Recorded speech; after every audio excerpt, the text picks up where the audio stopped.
So first choice, now they just want to register handguns. Next it will be all guns, and then we'll want to take all our guns away. Will be set up for a police state. So that's our first choice. Our second choice, B, either we pass a constitutional amendment requiring a balanced budget, or we let deficits ruin us. A rather timely topic, I must say. Okay, so, and C is we should ban all guns. Those who oppose a ban on guns don't think very many crimes involve guns, but statistics prove otherwise. What's our choice? We're looking for a false dilemma.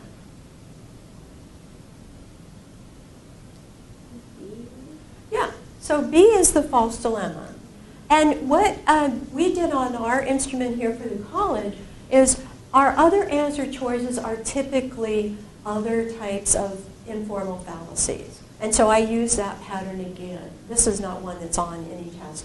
I just made it up for the purpose of our discussion today. So the first one was a slippery slope fallacy, and the third one is a straw man fallacy. And so the one we were looking for is the B choice. Okay, the sixth aspect of analyzing arguments that we are looking at today is identifying sound arguments. Once again, in a critical thinking class or a logic class, this is something that students would practice. They would get the rules for what makes something a sound argument. There are several types of arguments that they would learn. There's syllogisms, but there are many other types, either or types of propositions.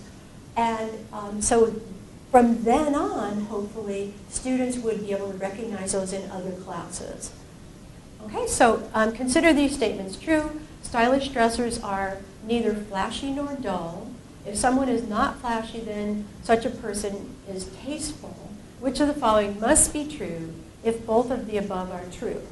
Now, before I ask you an answer, which of course it seems mind-boggling at first, does anybody know the procedure for how you solve this kind of a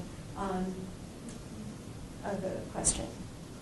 This is something that's typically taught in a critical thinking class, and then students would just launch right into it. Okay, the typical thing to do is to make a Venn diagram. And what that is, it's a series of circles where the first time you read something, the stylish dressers are neither flashy nor dull, you would draw a circle. I usually just put an S for stylish dressers, and then I put another box for flashy, not box, but circle, and another circle for dull. So we have three circles. Actually, why am I doing that? I'm right here. Let's figure this out together. Okay. Forgot I had this. So we've got our stylish dressers that are not flashy, so there's no overlap here. And this is, again, something that is typical in a critical thinking class, or dull. So that's our first one. If someone is not flashy, then such a person is tasteful. Okay, so that could be, we know that tasteful has to exclude flashy. If someone is not flashy, then the person, but also it tells us that the whole world consists of flashy or tasteful, right? So, in a sense, okay. Which of the following must be true of both? So then we just go through them. If someone is a stylish dresser, that person is dull. We already know that can't be true. No tasteful dressers are dull. That's not